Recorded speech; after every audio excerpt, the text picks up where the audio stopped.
Hello and नमस्ते, यहाँहरू सम्पूर्णलाई स्वागत गर्न चाहन्छु फेरि अर्को युट्युब ब्लगमा। आजको ब्लग चाहिँ एकदमै बबाल भएको छ।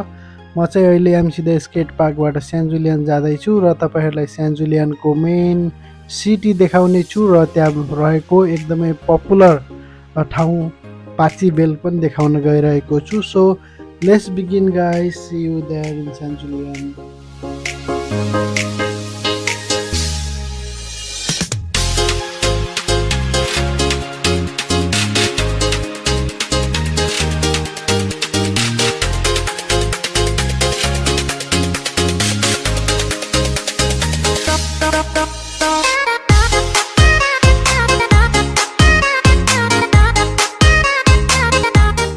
अहिले चाहिँ म सेन्ट जुलियन पुगिसकेको छु र म तपाईँहरूलाई दृश्य देखाउँदैछु। यो चाहिँ सेन्ट जुलियनमा रहेको सबैभन्दा ठुलो मर्क्युरी टावरको छेउमा रहेको यो सहर हो। यो सिटी देखाइसकेपछि म चाहिँ अहिले पाची बेलतिर जाँदैछु। पाची बेल जानुभन्दा पहिला म तपाईँहरूलाई मर्क्युरी टावरको फ्रन्ट साइडबाट देखाउन गइरहेको छु। यो चाहिँ सबैभन्दा ठुलो माल्टाको टलेस्ट बिल्डिङ हो मर्क्युरी टावर। यो एकदमै बबाल छ है, सेन्ट जुलियनमा एकदमै नयाँ बनेको यही हो।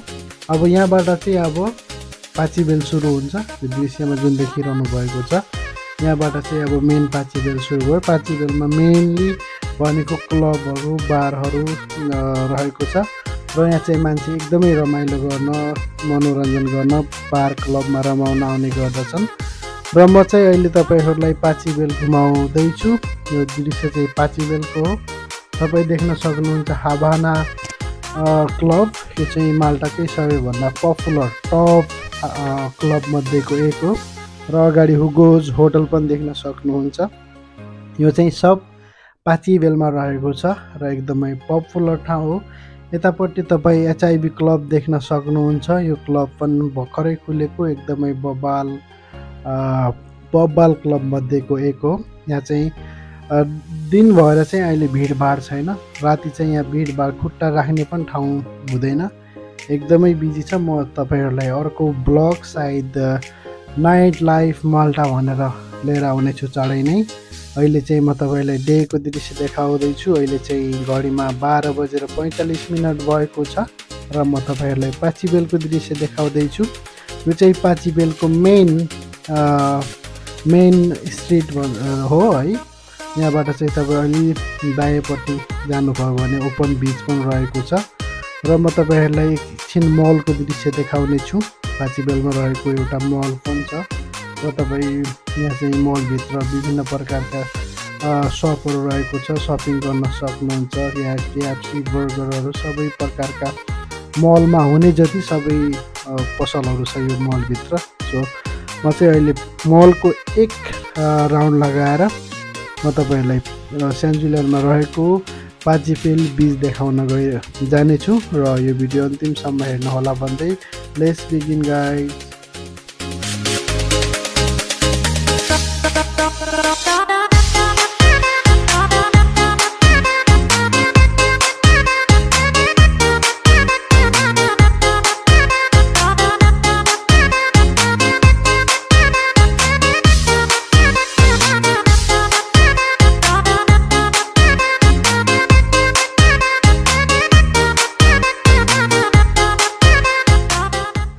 पाची बेलमा रहेको मलको एक चक्कर लगाइसकेका छौँ हामीले र मैले त्यहाँको केही दृश्यहरू तपाईँहरूलाई देखाइसकेको पनि छु र म अहिले चाहिँ तपाईँहरूलाई सेन्ट जुलियनमा रहेको पाची बेल बिच देखाउन गइरहेको छु है। सो बिचको रमाइलो दृश्यहरू हेर्नुहोस्, इन्जोय गर्नुहोस्।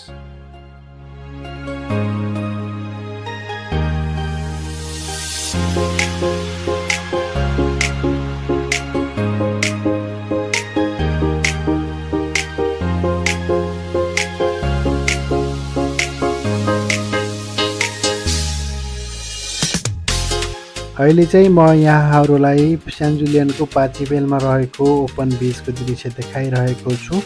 यदि तपाईँ माल्टामा हुनुहुन्छ भने र तपाईँ नजिक हुनुहुन्छ भने यहाँ आएर रमाइलो गर्न सक्नुहुन्छ। दायाँपट्टिको पेड बिच हो भने बायाँपट्टि चाहिँ ओपन बिच हो। त्यहाँ चाहिँ जो आएर पनि बस्न सक्नुहुन्छ। तपाईँ घरबाट आफ्नै टावलहरू ल्याएर पनि बस्न सक्नुहुन्छ अथवा तपाईँ यहाँ आएर ब्याड भाडामा लिएर यो छाता अम्ब्रेला भाडामा लिएर पनि बस्न सक्नुहुन्छ। एकदमै रमाइलो छ। ओपन बीचको दृश्य देखाइसकेपछि म अहिले घरतिर जाँदैछु। अहिले दिउँसोको दृश्य तपाईँहरूलाई देखाइसकेको छु माल्टा पाचिबेलको र अर्को भिडियोमा चाहिँ म अवश्य पनि नाइट लाइफ पाचिबेल भनेर म अर्को भिडियो लिएर आउनेछु। तपाईँहरूले यो भिडियो हेरिदिनु भयो त्यसको लागि धेरै धेरै धन्यवाद। अब अर्को भिडियोमा भेट्ने बाचा गर्दै आजको लागि म बिदा हुन चाहन्छु। यदि तपाईँ नयाँ आउनुहुन्छ र तपाईँलाई यस्तै खालको भिडियो मनपर्छ भने यो च्यानललाई सब्सक्राइब गर्नुहोला। म चाहिँ तपाईँहरूलाई विभिन्न देश ठाउँको भिडियोहरू पनि देखाउनेछु भन्दै आजलाई बिदा हुन चाहन्छु। Take care, bye by.